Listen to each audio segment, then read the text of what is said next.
Good morning, Double D Adventures. So this morning I am up long before the rest of the house or the sun gets up to do one of our household's most treasured holiday traditions, which is homemade cinnamon rolls. In our household we have to do them a little bit different because I do have one child, A, who is very, very sensitive to cinnamon, and it does burn her mouth pretty good. So today we're going to be making cinnamon rolls and my cherry spin-ups, which I make for her when I make cinnamon rolls for everybody else. I'm going to take you step by step through the recipe, show you exactly what measurements you need to use and what order you need to do things, and you guys get to see the final results.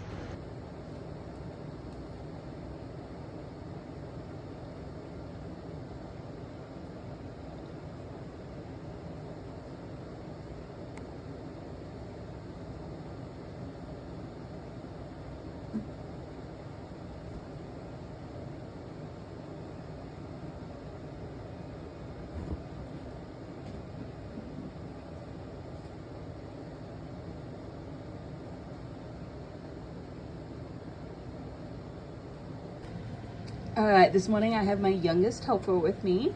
So she's going to measure out 2 cups of water into a small saucepan. We're going to warm it up before we use it to activate the yeast.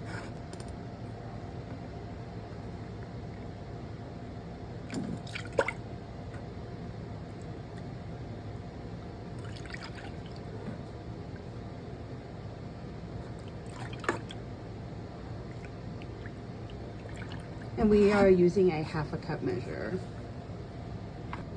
All right, to that milk, we're gonna add a 1/2 cup of granulated sugar.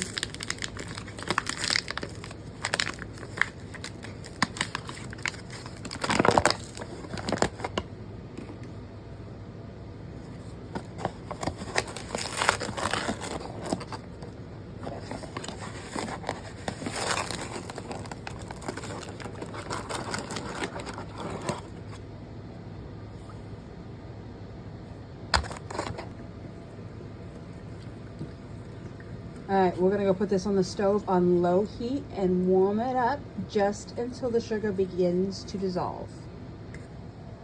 While that milk is heating up, I'm gonna show you my new gloves that I'm so excited about, because we need to keep our hands safe or you can't do this. This one says home with like a little design on it, and this one says happy fall y'all with a little truck and a design on it too.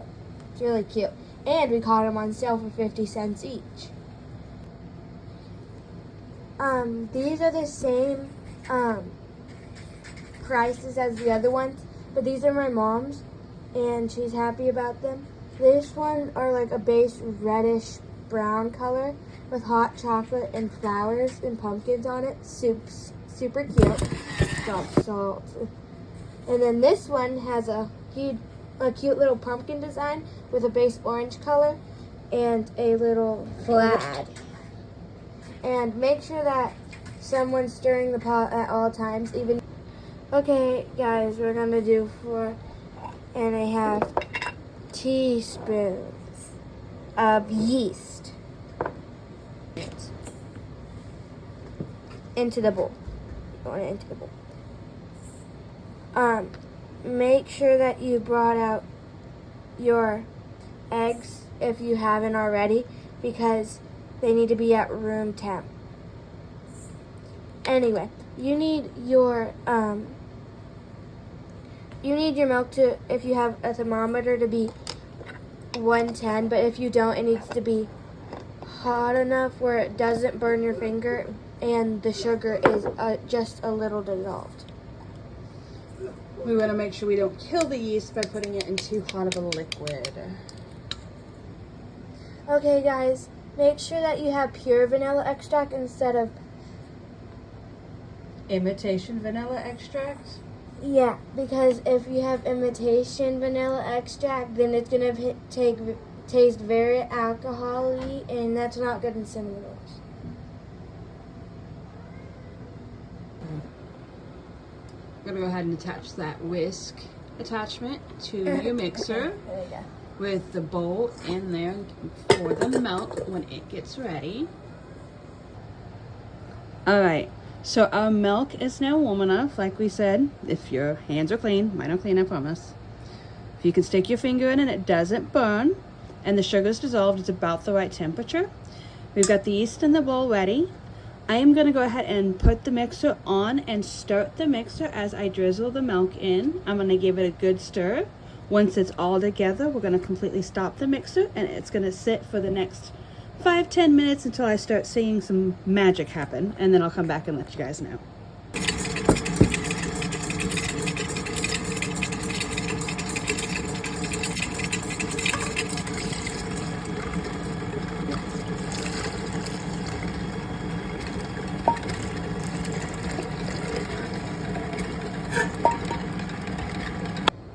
So you have to unlock it. So right now we're going to be changing it from your regular whisk to your kneading whisk. It should look like a little spiral. And while she does that, we're gonna go ahead and stick a whole stick of butter in this saucepan, stick it on the stove and melt it. We do not want the butter to be browned, we just want it melted, so be very careful not to overheat your butter. Make sure that your eggs are at room temperature at this point in time, because you will need them as soon as the yeast is done doing its stuff in the mixer. Butter. Whole stick. Plop. Okay, once you start seeing a little layer of foaminess, bubbliness on top, that means the yeast is fully bloomed and we are ready to add the next ingredients. That's going to be your 1/2 cup of melted butter. Please use butter. You can use margarine. It's just not going to give us much of a tender dough if you use margarine. But if margarine's all you have, you'll still have a really good cinnamon roll. It's just not going to be as tender. Then you're going to want to do 5 cups of all-purpose flour. Don't use self-rising. That will mess up the texture of the dough as well. And then about 1.5 teaspoons of salt, along with your 2 room temperature eggs. We always crack it in a little device first. We're going to add that all in here and we're going to start mixing.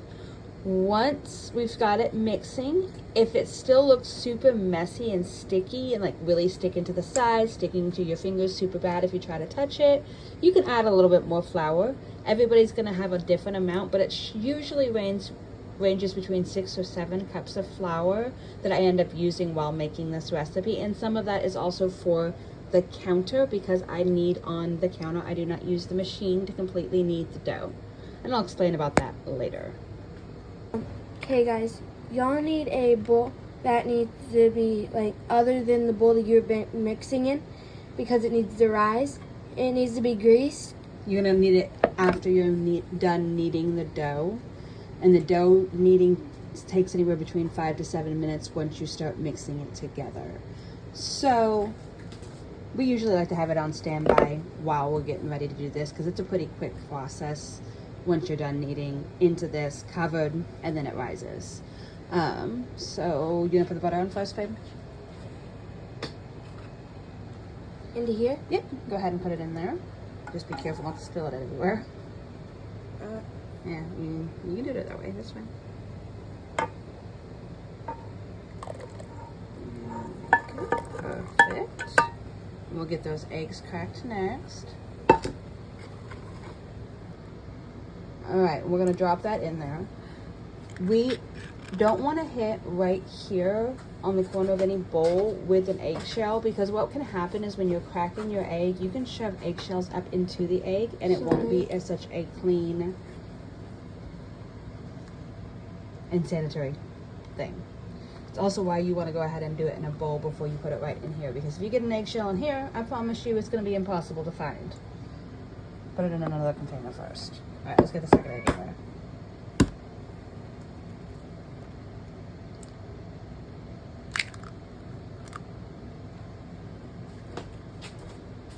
Alright, I'm going to go ahead and drop these in here. No need to mix. We're going to mix it all together in just a minute. And now we're just going to go ahead and get our 5 cups of flour. While she does that, I'm going to go ahead and I'm going to eyeball me some salt. You can measure it, like she said, it is a teaspoon and a half worth of salt, but I know my grinder and I know how much it gives out, so I'm gonna eyeball it.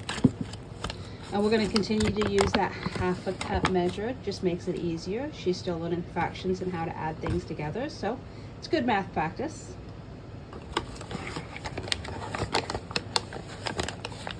So how many of those are you going to use for your 5 cups? 10. 10 of those. Perfect. Into the bowl. Yep, right into the bowl.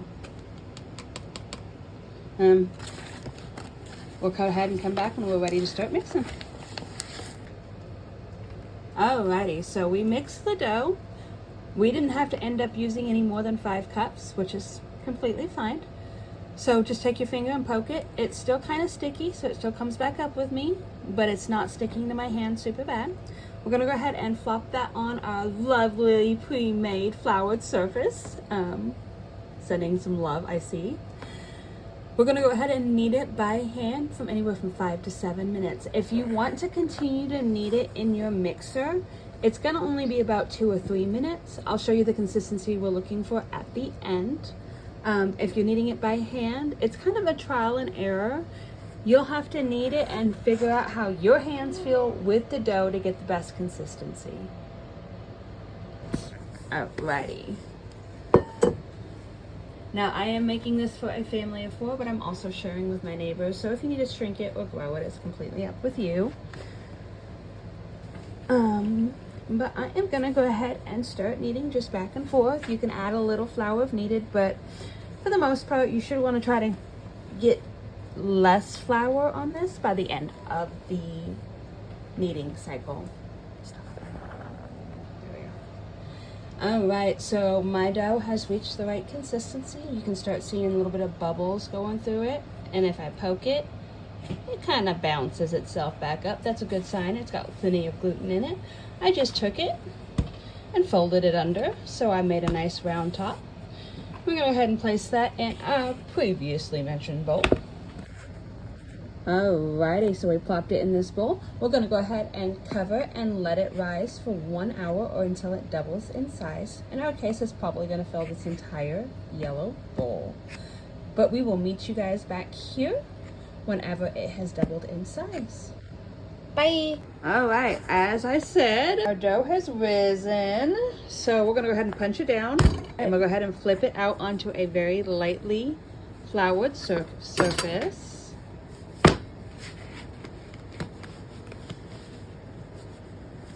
Awesome. And we're gonna go ahead and cut this dough in half because I'm gonna use half of it for the cherry spin-ups. Right here? Yep. And half of it for the cinnamon rolls. It's close enough. You are more than welcome to weigh it, measure it however you want. For our purposes and what we're doing today, we're just gonna eyeball it. Oop. Yeah, I forgot this part. Alright, go ahead and toss that right over there into that, so it's out of the way. She is going to go ahead and roll this out into a big rectangle, and we're going to keep it pretty thick. We don't want it super thin. We do want it pretty thick. Why she does it, I'm going to show you guys how to mix together the cinnamon roll filling. Alrighty, the first thing we're going to do is go ahead and reattach that whisk, and then we're going to go ahead and put 2 tablespoons of cinnamon. I like McCormick. Not sponsored, just tastes good. And then we're going to do 1 full cup of light brown sugar. We're just going to give that a mix till it's well combined. Alright, so Em's got this laid out as far as she wanted to get it. And it's pretty thin. It's not super thin. It's actually still got a good little bit of measurement on it. What we are going to do now is we're going to take exactly 6 tablespoons of this already softened butter, and we're going to go ahead and spread it on here. Go ahead and save the other part of the stick because you're going to use that on the cherries. Can I cut it? Yep, go ahead and cut that. If it's not completely softened where you can like lay it thin on here, just cut little chunks and drop it throughout because you're going to want that to kind of melt and mix in with the cinnamon and brown sugar mixture we just made on the mixer. So ours did not quite soften enough this morning, but that's okay. I'm just going to cut some thin strips, and I'm just going to lay them across the inside of this dough, and we'll come back when I'm ready for the next step.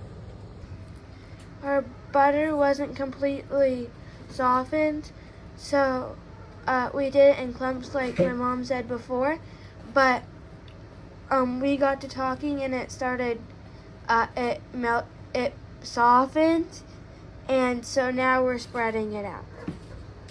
Oh, looky here, she's done. Awesome. So now that we've got it spread out, the next step is I'm going to go ahead and take that entire bowl of that cinnamon brown sugar mix, and I'm going to lay it evenly on here, and then I'm going to roll this up real tight, and we'll meet you back when we get it all rolled up.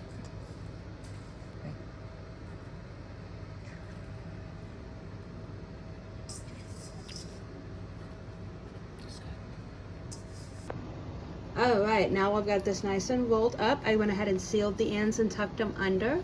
What I'm going to do is I'm going to cut them in about 1-inch sections, and I'm going to turn them so the cinnamon swirl is facing up and into this pan until I fill this entire pan, and we'll meet you back here when I'm done. Ta-da! Alright, so we have finished the cinnamon ones, so we're going to go ahead and move those to the side. I like to cook my cinnamon in a cast iron pan.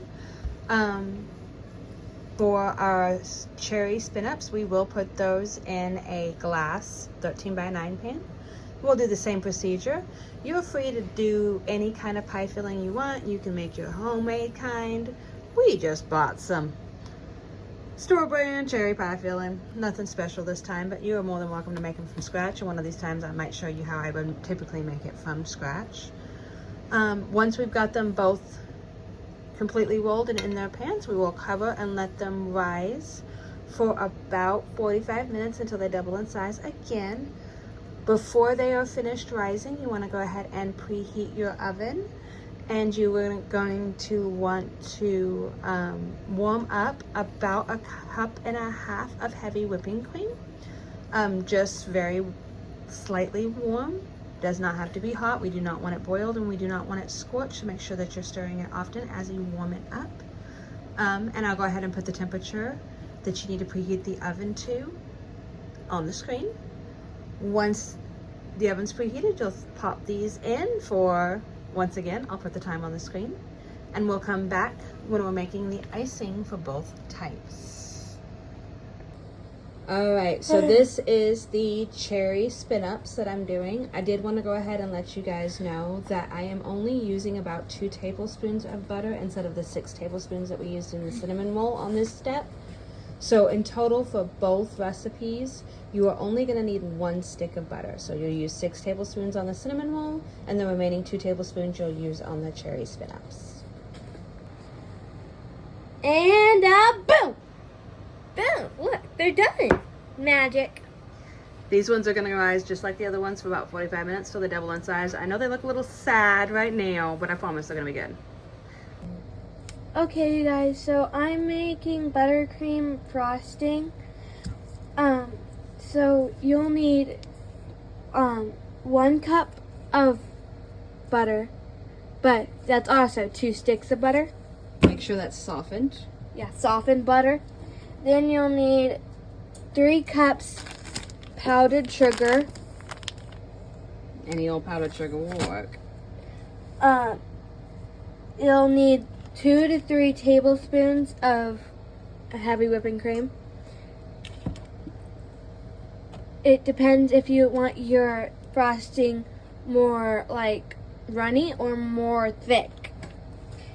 And 1 tablespoon vanilla. If y'all like almonds, y'all can use almond extract. Yeah, instead of vanilla extract. And it's 1 teaspoon, not 1 tablespoon. So the vanilla is 1 teaspoon. It's going to be 2 to 3 tablespoons of the heavy whipping cream and 1 teaspoon of the vanilla. But I'm going to let her mix this. We've got our dough rising once this is mixed, and we're going to throw it in the refrigerator and let it sit in the refrigerator while we wait for the dough to rise.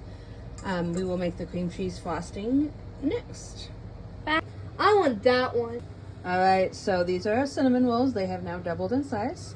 We're going to pour over some heavy whipping cream, about 1/4 cup, maybe a little bit more depending. I just want to fill all of these little cracks and crevices with some heavy whipping cream. Keeps them nice and gooey. And over here we have our cherry roll-ups. Emma, which one was it that you were screaming I you wanted? That this one? one because it's like so huge. These one like tripled in size.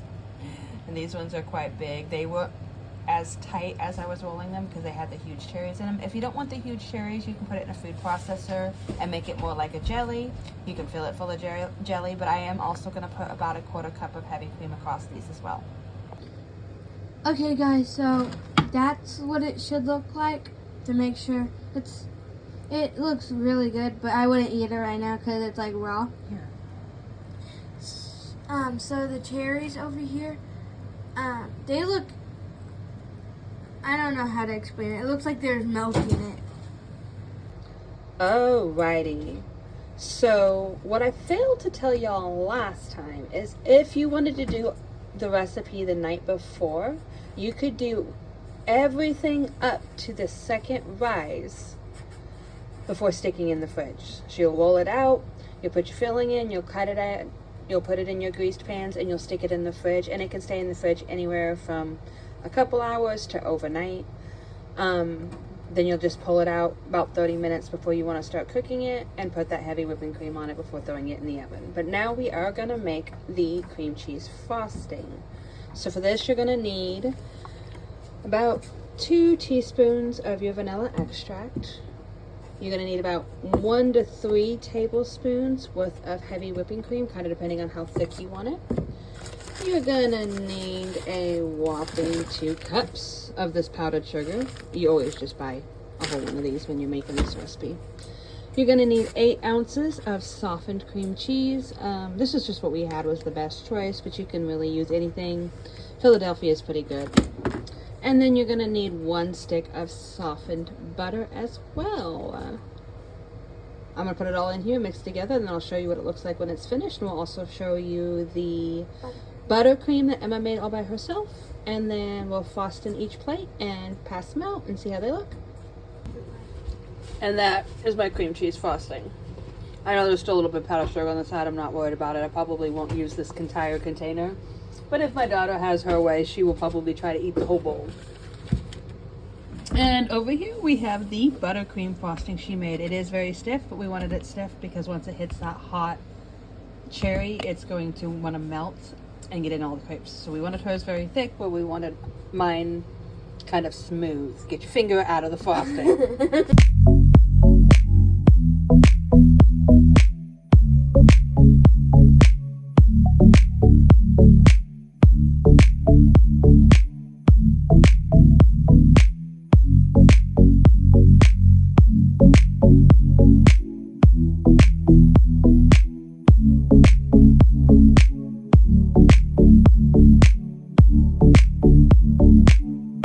Hey guys, it's Julie with Double D Adventures. Hit that subscribe button, ding that bell so you'll get notifications every time we post, and comment below what kind of things you look forward to seeing.